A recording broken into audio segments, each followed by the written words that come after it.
जय हिंद दोस्तों, स्वागत है आप सभी का आपके अपने डेली करंट अफेयर्स की क्लास में। मैं हूं आप सभी का राजा गुप्ता और मैं आपको 7 जून 2025 का important daily current affairs detail से पढ़ाने जा रहा हूं। जो आप क्लास नंबर देख रहे हैं 1277 नंबर की क्लास देख रहे हैं।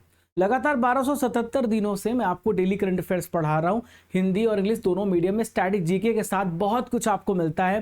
तो गुड मॉर्निंग इंडिया। और आप सभी अपने दोस्तों को शेयर कर दीजिए। ये सेशन आप लोगों के साथ यहाँ पे मैं कनेक्ट कर रहा हूँ। आपके लिए मोटिवेशन थॉट है, किसी की निंदा से घबराकर अपने लक्ष्य को नहीं छोड़े, क्योंकि अक्सर लक्ष्य मिलते ही निंदा करने वालों की राय बदल जाती है। अभी बहुत संघर्ष का समय चल रहा होगा, लोग आपको पहचान नहीं रहे होंगे, लेकिन दोस्तों वही समय आएगा जब वो आपके पीछे पड़ जाएंगे, क्योंकि जब आपका समय बदल जाएगा तो लोग आपके पीछे डेफिनेटली पड़ेंगे। और यही दुनिया की उसूल है। संघर्ष के समय इंसान अकेला होता है, लेकिन सफलता के समय पूरी भीड़ उसके पीछे होती है। आइए देखते हैं आज का सबसे पहला इंपॉर्टेंट क्वेश्चन, और बहुत ज्यादा न्यूज में रहा कर लिए। पीएम मोदी ने कहां पे चिनाब ब्रिज का उद्घाटन किया है, आपसे पूछा जा रहा है। तो चिनाब ब्रिज का उद्घाटन कहां पर किया है? जम्मू कश्मीर में चिनाब ब्रिज का उद्घाटन किया गया है। ठीक है, चिनाब जो है सिंधु नदी से जाकर मिल जाती है और बहुत ही इंपॉर्टेंट जो रिवर है वो चिनाब है। तो आप यहाँ पर देख सकते हैं प्रधानमंत्री मोदी तिरंगे को लहरा रहे हैं, यहाँ पर आप देख सकते हैं। तो ये 6 जून यानी कल की बात है। जम्मू कश्मीर में चिनाब नदी पर दुनिया का सबसे ऊंचा रेलवे आर्च पुल बनाया गया है और इसका नाम है चिनाब ब्रिज, क्योंकि चिनाब नदी पे उसका उद्घाटन किया गया है। तो prime minister Modi has inaugurated the world's highest railway arch bridge and its name is Chenab bridge and on which date 6 June 2025। इसके अलावा प्रधानमंत्री मोदी जी ने आप यहाँ पर देख सकते हैं वंदे भारत एक्सप्रेस, जो कि श्री माता वैष्णो देवी कटरा से श्रीनगर तक और दूसरी श्रीनगर से कटरा आएगी और जाएगी, इसको यहाँ पे हरी झंडी दिखा दी है। इससे और भी ज़्यादा कनेक्टिविटी मजबूत हो जाएगी। आप कटरा जहाँ पर माता वैष्णो देवी के दर्शन करने आप जा सकते हैं, तो इसका भी यहाँ पे उद्घाटन यहाँ पे हमारे देश के प्रधानमंत्री मोदी जी ने किया है। अब थोड़ा चर्चा कर लेते चिनाब ब्रिज के बारे में। तो चिनाब ब्रिज दुनिया का सबसे ऊंचा रेलवे आर्क पुल है। इसकी ऊंचाई है 359 मीटर, जो एफिल टावर से भी ऊंचा है। लंबाई 1.31 किलोमीटर, लगभग 1.5 किलोमीटर आप यहाँ पर देख सकते हैं इसकी लेंथ है। और इसमें लागत आई है 14.86 अरब, यानी लगभग 180 मिलियन डॉलर यहाँ पे खर्च हुआ है। कहाँ पे बना हुआ है? चिनाब नदी पे बना हुआ है। जम्मू बारामूला रेलवे लिंक परियोजना है, उसका ये हिस्सा है। इससे बहुत बड़ी कनेक्टिविटी यहाँ पर मिलेगी और ये बहुत बड़ा एग्जाम्पल सेट कर रहा है कि कैसे हमारा देश का इंफ्रास्ट्रक्चर बहुत आगे जा रहा है, बाकी देशों को भी पीछे छोड़ रहा है। इसमें कौन कौन सी कंपनियां जो थी जिन्होंने इसे यहाँ पे बनाया है? तो ये है अफकॉन्स इंफ्रास्ट्रक्चर, दूसरी है वेसल इंडिया, तीसरी है अल्ट्रा कंस्ट्रक्शन जो कि साउथ कोरिया की कंपनी है। और इसकी जो खासियत ये है कि अगर अर्थक्वेक भी आएगा ना तो अर्थक्वेक को भी सह सकता है। आप अगर रिक्टर स्केल देखते हैं जिसपे 1 to 9 तक उसका स्केल होता है, तो 8 तीव्रता का भूकंप भी ये सह सकता है। इतना इसे स्ट्रांग बनाया गया है, इसकी बिल्ड क्वालिटी बहुत ही मजबूत है। अब आप देखिए इतनी ऊंचाई पे बना हुआ है तो यहाँ से हवा भी बहुत क्रॉस करेगी। 266 किलोमीटर प्रति घंटे की गति से अगर हवा भी चल रही है, ये उसको भी यहाँ पे झेल सकता है। और हर कोई भी मौसम हो, कोई भी यहाँ पे वेदर हो, जम्मू कश्मीर को भारत से जोड़ता है, इंपॉर्टेंट है भारत के लिए। ठीक है, तो ये जो जम्मू कश्मीर में आप रायसी डिस्ट्रिक्ट देखेंगे, वहाँ पे क्वारी है और बक्कल इलाका है, इन दोनों को यहाँ पे कनेक्ट करने का काम करेगा। और बताया जा रहा है कि जो पुल की एज होगी वो 120 साल होगी, 120 साल तक तो चलेगा। ये 2002 में स्टार्ट किया गया था, 2017 में, मतलब 2002 में प्रोजेक्ट अप्रूव किया गया था और कंस्ट्रक्शन 2017 में स्टार्ट किया गया, इसका निर्माण स्टार्ट किया गया और अगस्त 2022 में इसका निर्माण पूरा हो गया। पहला ट्रायल जून 2024 में पिछले साल हुआ था और उद्घाटन इसका कल 6 जून 2025 को हुआ है। क्लियर है, ये बात आपको समझ में आ गई। अब हम यहाँ पर एक और इंपॉर्टेंट पुल के बारे में बात करेंगे, इसका नाम है अज्जी खड्ड पुल। तो 6 जून को पीएम मोदी जी ने इसका भी यहाँ पे उद्घाटन किया है, अज्जी खड्ड पुल का। ये भारत का पहला केबल स्टील्ड रेलवे पुल है, जो कि पूरा केबल से, आप यहाँ पर देख सकते हैं, केबल से पूरा यहाँ पे इसको जोड़ा गया है और एक दूसरे से कनेक्ट किया गया है और मजबूत बनाया गया है। ये जम्मू कश्मीर में आपको रियासी डिस्ट्रिक्ट में देखने को मिलेगा। अब दोस्तों यहाँ पे एक परियोजना, इसका नाम है उधमपुर श्रीनगर बारामूला रेल लिंक परियोजना, इसका ये हिस्सा है। अब इस पुल की लंबाई 725 मीटर लंबी है और चौड़ा ये 290 मीटर है। तो ये सारी इंपॉर्टेंट खासियत मैंने आपको अंजी खट पुल के बारे में बताई है, ठीक है। तो ये पुल जो है नदी तल से 331 मीटर ऊंचा है और बहुत सारे लगभग 96 बताया जा रहा है केबलों के द्वारा ये टिका हुआ है। आइए बढ़ते हैं दूसरे महत्वपूर्ण प्रश्न की तरफ जो आप सभी के स्क्रीन पर दिख रहा है। दुनिया के टॉप 10 स्टार्टअप शहर की सूची में टॉप में कौन सा शहर रहा है? दुनिया के टॉप 10 सूची में दोस्तों सैन फ्रांसिस्को यहाँ पे टॉप में रहा है। San Francisco United States of America का एक इंपॉर्टेंट सिटी है जो स्टार्टअप के मामलों में सबसे नंबर 1 है। यानी एंटरप्रेन्योर्स के लिए पहली पसंद है। एंटरप्रेन्योर्स के लिए एक ऐसी जगह है जहां से अपने बिजनेस को बढ़ा सकते हैं। अब इस डेटा को startup blink global startup ecosystem index 2025 पेश किया गया। तो अमेरिका में आपको ये शहर देखने को मिलेगा जो दुनिया का सबसे बेहतरीन स्टार्टअप शहर है। It provides the best startup according to startup blink global system ecosystem index.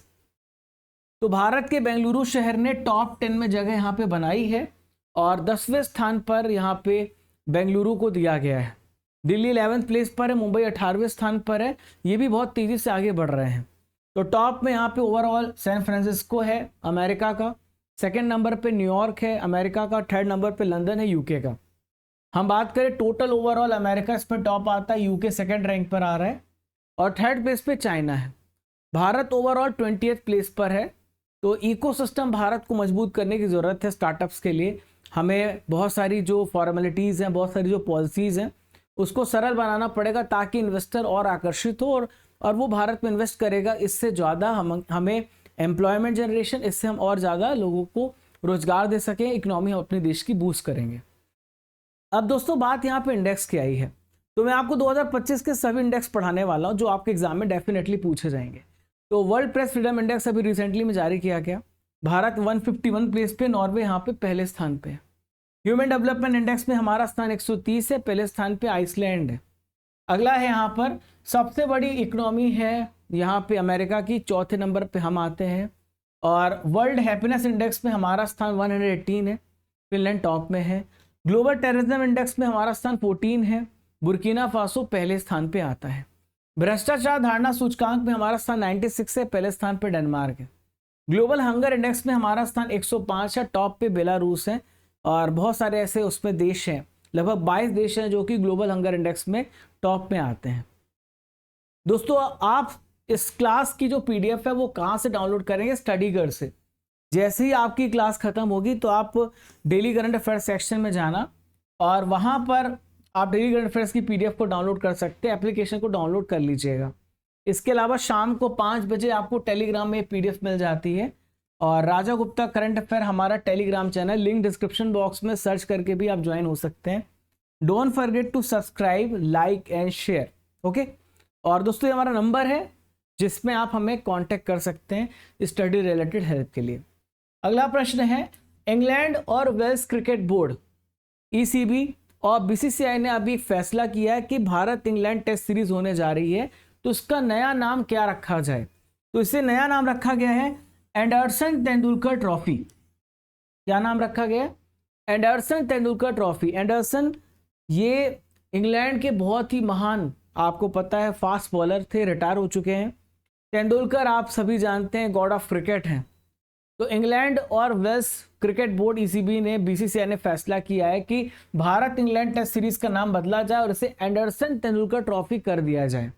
पहले इसे पटौदी ट्रॉफी के नाम से जाना जाता था, लेकिन दोस्तों अब इसे एंडरसन तेंदुलकर ट्रॉफी के नाम से जाना जाएगा, ठीक है। दोनों अपने अपने टाइम के बहुत ही इंपॉर्टेंट खिलाड़ी थे अपने अपने देश के लिए और बहुत अहम मुकाबले खेले हैं।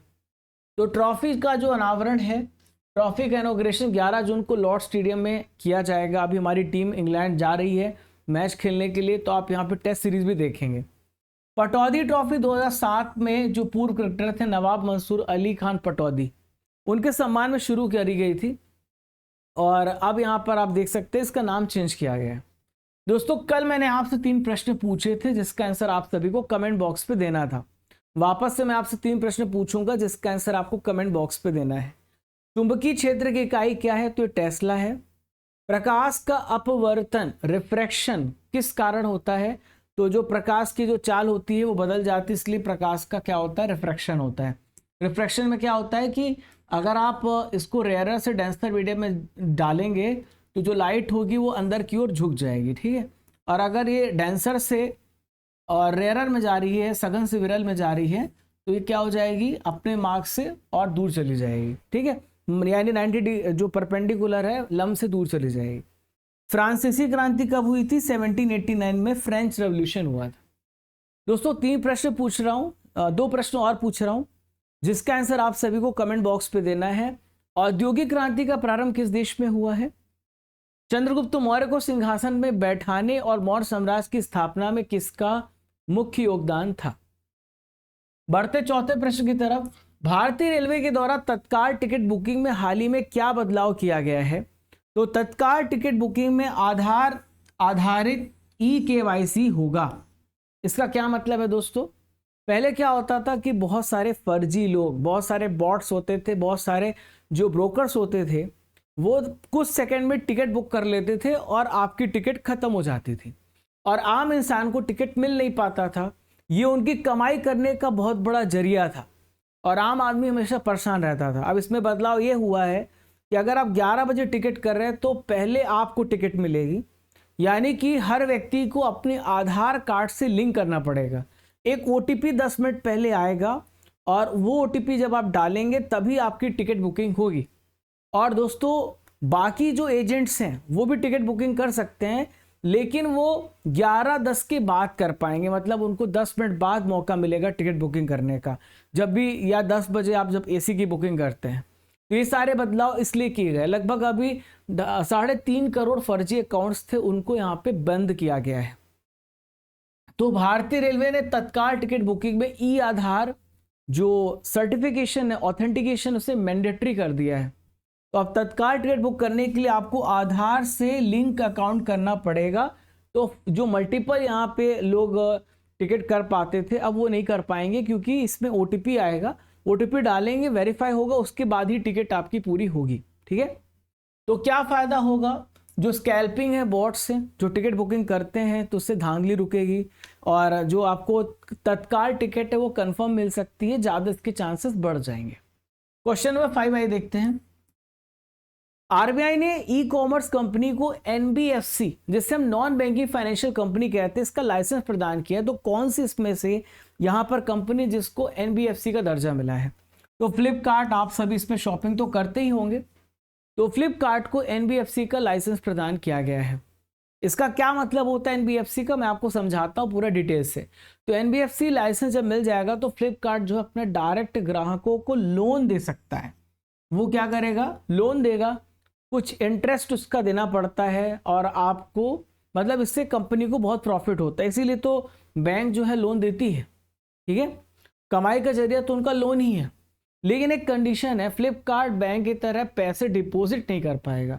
लोन दे सकता है पर डिपॉजिट नहीं कर सकता है, ठीक है। तो ऐसा पहली बार हो रहा है कि RBI किसी ई-कॉमर्स कंपनी को NBFC का लाइसेंस दे रही है, यहाँ पे फ्लिपकार्ट को NBFC बना रही है। फ्लिपकार्ट बात करें तो बहुत बड़ी ई-कॉमर्स कंपनी जिससे आप शॉपिंग करते हैं। सचिन बंसल, बिनी बंसल दोनों भाई हैं जिन्होंने 2007 में इसकी शुरुआत करी और बहुत अच्छे तरीके से फ्लिपकार्ट चल भी रहा है। 2018 में वॉलमार्ट ने फ्लिपकार्ट को खरीद भी लिया था, ये आपको ध्यान में रखना है। दोस्तों आज की नॉलेज की फैक्ट्री में हम यहाँ पे बहुत सारे, जब हमारे शरीर में न्यूट्रिएंट्स की कमी हो जाती है तो बहुत सारी डिसीजेस होती हैं, उसको पढ़ने वाले हैं। तो नाइट ब्लाइंडनेस जिसे रतौंधी कहते हैं, रात का अंधापन विटामिन A की कमी की वजह से होता है। बेरी बेरी विटामिन बी की कमी से, विटामिन C की कमी से स्कर्वी जिसमें मसूड़ों से खून निकलने लगता है, विटामिन D की कमी से रिकेट्स होता है जिसमें जो पैर होते हैं धनुष आकार हो जाते हैं, विटामिन E की कमी से बच्चा पैदा करने में दिक्कत होती है, बांझपन हो सकता है, विटामिन K की कमी से खून का थक्का जो ब्लड क्लॉटिंग होती है वो यहाँ पे रेस्ट्रिक्ट होती है, आयरन की कमी से एनीमिया, कैल्शियम की कमी से ऑस्टियोपोरोसिस जिसमें हड्डियां जो होती हैं झड़ने लगती हैं, आयोडीन की कमी से घेंघा जिसे ग्वाइटर कहा जाता है, क्या बोला जाता है इसको? ग्वाइटर बोला जाता है। तो आप आयोडीन खाएंगे तो आपको घेंघा नहीं होगा। क्वाशियोरकर प्रोटीन की कमी से होता है, इसमें पेट फूल जाता है, मरासमस में स्किन झूल जाती है। तो ये सारी बीमारी आपको मैंने बता दी। क्वेश्चन नंबर 6 आइए देखते हैं। हाल ही में 2025 में भारत का सबसे टॉप ब्लूबेरी उत्पादक राज्य कौन सा है? इनमें से कौन सा स्टेट है जो कि ब्लूबेरी के प्रोडक्शन में टॉप में है? तो महाराष्ट्र, भारत का सबसे ज़्यादा जीडीपी देने वाला जो राज्य है वो महाराष्ट्र है। महाराष्ट्र टॉप में आता है ब्लूबेरी के प्रोडक्शन में। तो भारत का सबसे बड़ा ब्लूबेरी उत्पादक राज्य महाराष्ट्र है।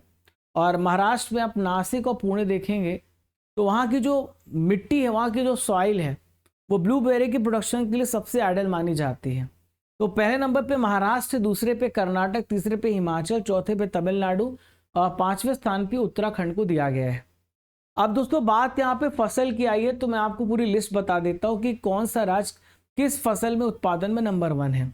तो चावल के उत्पादन में वेस्ट बंगाल, गेहूं आलू के उत्पादन में यूपी है, मक्का के उत्पादन में कर्नाटक है, दलहन और दालें के उत्पादन में एमपी है, मूंगफली के उत्पादन में गुजरात को टॉप स्थान मिला है, गन्ने के उत्पादन में यूपी, जूट के उत्पादन में वेस्ट बंगाल और तंबाकू जो है आंध्र प्रदेश में है, राजमुंदरी, और जो नेचुरल रबर उसके प्रोडक्शन में केरल है, कॉफी के उत्पादन में कर्नाटक यहाँ पे टॉप में है।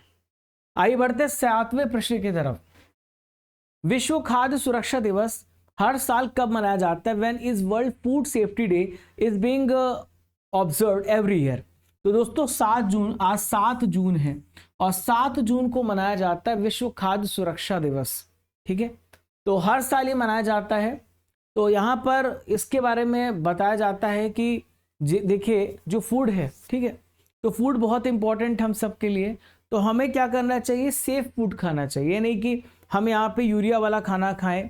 आपको पता कीटनाशक का इस्तेमाल किया जाता है आजकल गेहूं और रोटी में, फिर हम उसे खाते हैं तो हमारे पेट में भी ये सारे पेस्टिसाइड कीटनाशक चला जाता है।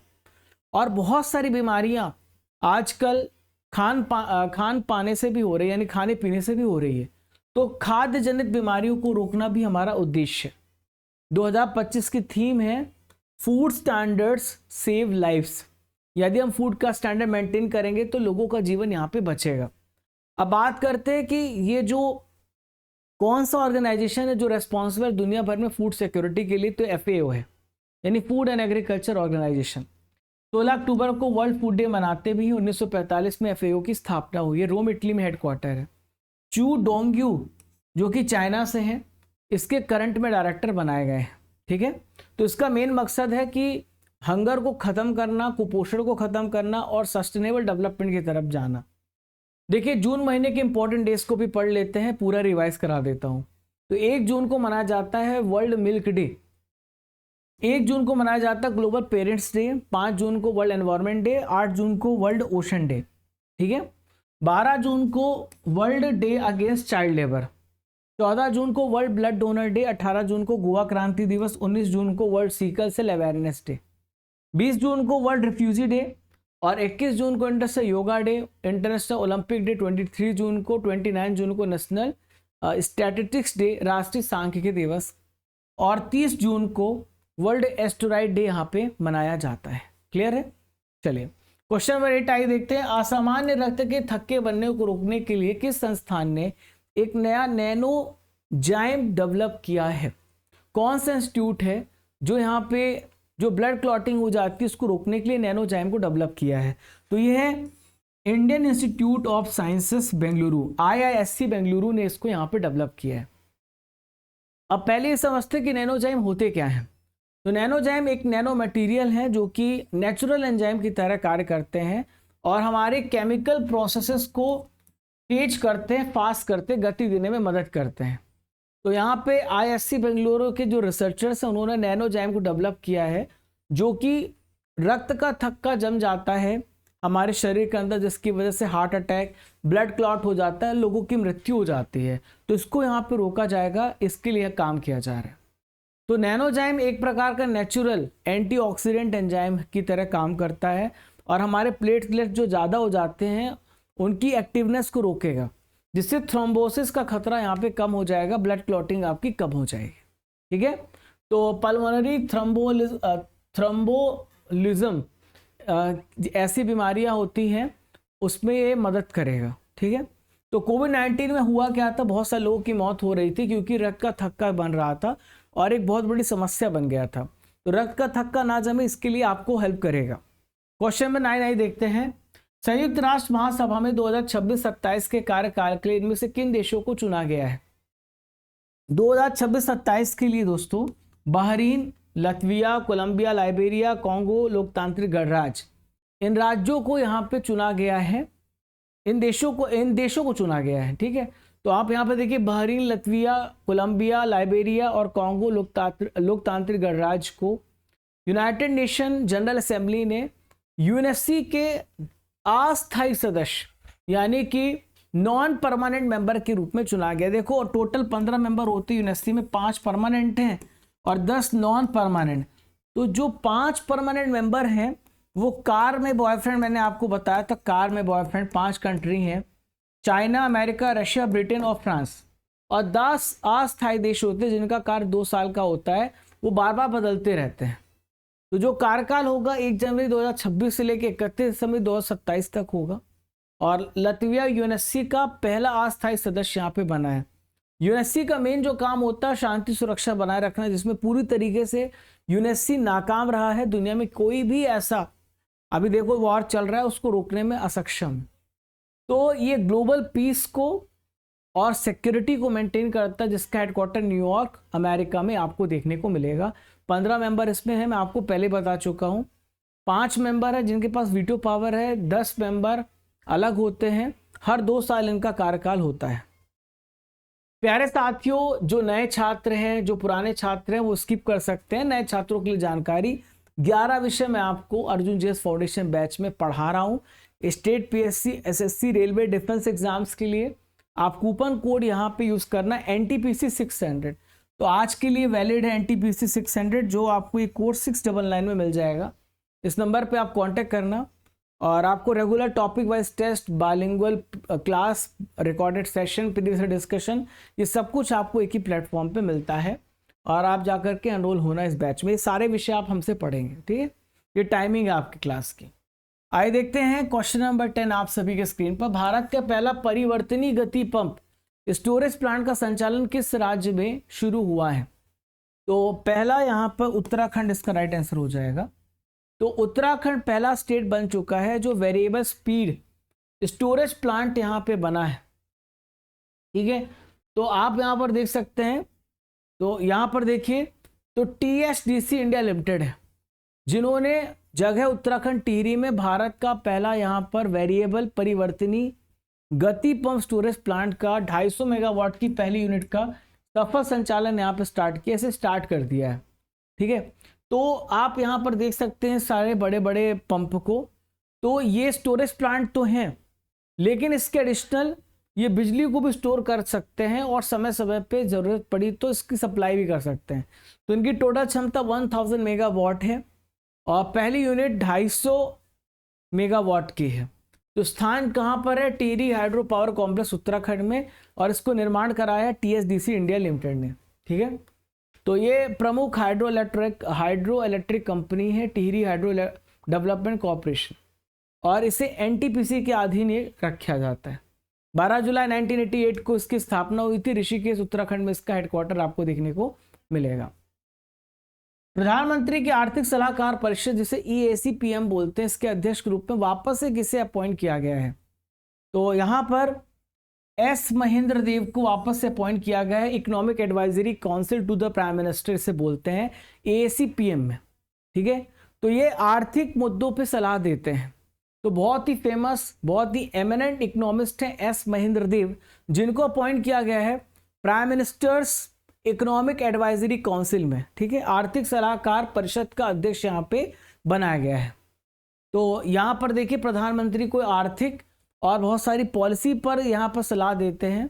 इनका कोई निश्चित कार्यकाल नहीं होता है और केंद्र सरकार जब चाहे तब इनको हटा सकती है, इनकी इच्छा पे बने रहते हैं। और इसकी स्थापना 26 सितंबर 2017 को केंद्र सरकार के द्वारा करी गई थी। और ये जो डिसीजन देते हैं कोई मैंडेटरी नहीं है, चाहे तो सरकार माने चाहे तो ना माने। जो अध्यक्ष होता है उसका कोई कार्यकाल निश्चित नहीं होता है। और यहाँ पर ये दोबारा ये लाइन हो चुकी है। ठीक है, आज का आखिरी इंपॉर्टेंट करंट अफेयर आप सभी की स्क्रीन पर, उम्मीद सेंट्रल पोर्टल किस केंद्रीय मंत्री के द्वारा 6 जून 2025 को लॉन्च किया गया है? तो किरण रिजिजू भारत के माइनॉरिटी अफेयर्स मिनिस्टर हैं, अल्पसंख्यक मंत्री हैं जिन्होंने वक्फ बिल को पेश किया था। तो पूरा नाम है unified Waqf management empowerment efficiency and development, ये उम्मीद के फुल फॉर्म है। तो 6 जून 2025 को उम्मीद सेंट्रल पोर्टल की लॉन्चिंग करी गई है, ठीक है। तो इसमें होगा क्या कि जो वक्फ संपत्ति और ज़्यादा ट्रांसपेरेंट पारदर्शी होगी, डिजिटाइज होगी, ठीक है। तो यहाँ पर वक्फ संपत्ति को अभी क्या करना पड़ेगा कि डिजिटल रजिस्ट्रेशन मैंडेटरी है, इसमें 17 अंक की यूनिक आईडी दी जाएगी जिससे पता चलेगा कि भारत में कहाँ कहाँ पे वक्फ की संपत्ति है, ठीक है। पूरी तरीके से इसे डिजिटाइज किया जा रहा है। तो 12 इंपॉर्टेंट करंट अफेयर आप सभी ने बहुत ही डिटेल से पढ़े हैं। अब बारी यहाँ पे RRR की, जहाँ पे मई महीने के करंट अफेयर्स का रिवीजन करेंगे। पहली एशियाई अंडर 15 अंडर 17 एशियाई मुक्केबाजी चैंपियनशिप कहाँ पे ऑर्गेनाइज करी गई? तो अम्मान जॉर्डन में हुई है। केयर एज स्टेट रैंक की रिपोर्ट 2025 में टॉप परफॉर्मिंग का स्टेट कौन सा है? तो महाराष्ट्र है। भारत की पहली AI based real time one चेतावनी प्रणाली किस राज्य में स्टार्ट करी गई है? मध्य प्रदेश में। बैसाख समारोह के लिए भगवान बुद्ध के पवित्र अवशेष किस देश भेजे गए हैं? वियतनाम भेजे गए हैं। शिक्षा मंत्रालय के द्वारा किस संस्थान को डीम्ड टू बी यूनिवर्सिटी का दर्जा दिया गया है? तो film and television institute of India को यहाँ पे दर्जा दिया गया है। प्यारे साथियों, 6 जून के करंट अफेयर्स को रिवाइज करेंगे, जो करंट अफेयर्स कल आप सभी ने पढ़े थे। आइए उन सभी करंट अफेयर्स को देखते हैं। किचन और मैनार आर्द्रभूमि किस स्टेट में है जिसे रामसर स्थल में शामिल किया गया है? तो ये दोनों कहाँ पर है दोस्तों? ये कहाँ पे है? राजस्थान में है। अब टोटल भारत में रामसर स्थल 91 हो चुके हैं। भारत को अंतर्राष्ट्रीय प्रशासनिक विज्ञान संस्थान की प्रशासन परिषद का अध्यक्ष किस अवधि के लिए चुना गया है? 2025 से लेकर 2028 तक। भारत सरकार ने किस साल तक जाति जनगणना के साथ जनगणना शुरू करने का मंजूरी दिया है? तो जाति जनगणना 2027 में स्टार्ट होगी और नॉर्मल जनगणना भी यहाँ स्टार्ट होगी। किस राज्य में राजीव गांधी वन संवर्धन योजना की शुरुआत करी गई है? तो हिमाचल प्रदेश में इसकी शुरुआत करी गई है। राफेल फाइटर जेट की जो मेन बॉडी कहाँ बनाई जाएगी? हैदराबाद में बनाई जाएगी। बांग्लादेश की अंतरिम सरकार ने नए नोटों से किस व्यक्ति की तस्वीर को हटा दिया है? तो शेख मुजीबुर रहमान को हटा दिया है। विश्व व्यापार संगठन का मत्स्य पालन सब्सिडी समझौता अपनाने वाला निकारागुआ कौन सा सदस्य देश बना है? 101 नंबर का सदस्य देश बना है। अमेरिका ने कितने देशों के नागरिकों के एंट्री पर रोक लगा दी? तो 12 देशों के नागरिकों पर रोक लगाई है। यहाँ पर प्रधानमंत्री संग्रहालय पुस्तकालय के नए निदेशक कौन बनाए गए हैं? इनका क्या नाम है? तो इनका नाम है अश्वनी लोहानी। किस राज्य सरकार ने विश्व पर्यावरण दिवस 2025 पे वंदे गंगा जल संरक्षण अभियान शुरू किया है? राजस्थान ने स्टार्ट किया है। भारत को संयुक्त राष्ट्र की आर्थिक और सामाजिक परिषद इकोसॉक का यहाँ पे सदस्य बनाया गया है। तो कितने समय के लिए इकोसॉक का सदस्य यहाँ पे बनाया गया है? तो आपको ध्यान में रखना है 2024 से लेकर 2026 तक। स्पेनिश ग्रैंड प्रिक्स 2025 को किसने जीता है? तो ऑस्कर पियास्त्री ने इसको यहाँ पे जीता है। प्यारे दोस्तों, प्रीवियस ईयर क्वेश्चन को डिस्कस करेंगे, जो प्रश्न आपके एग्जाम में पूछे जा चुके हैं। देखते हैं आप कितने सही कर पाते हैं।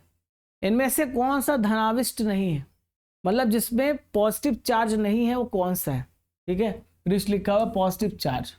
तो पॉजिटिव चार्ज इलेक्ट्रॉन में आप नहीं देख सकते। इनमें से अर्नेस्ट रदरफोर्ड ने कौन से कणों को सोने की पतली थिन प्लेट पर टकराया था?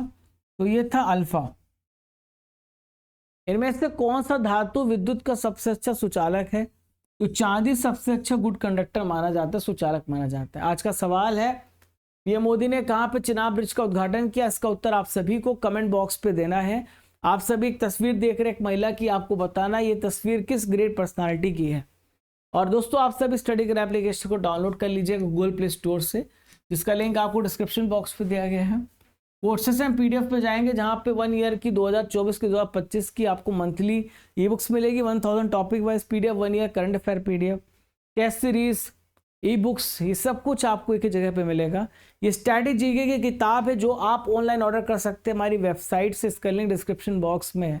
कमेंट बॉक्स पे पिन किया गया है, ऑनलाइन आप ऑर्डर कर सकते हैं अमेज़न से और हमारी वेबसाइट से, तो लिंक डिस्क्रिप्शन बॉक्स में है।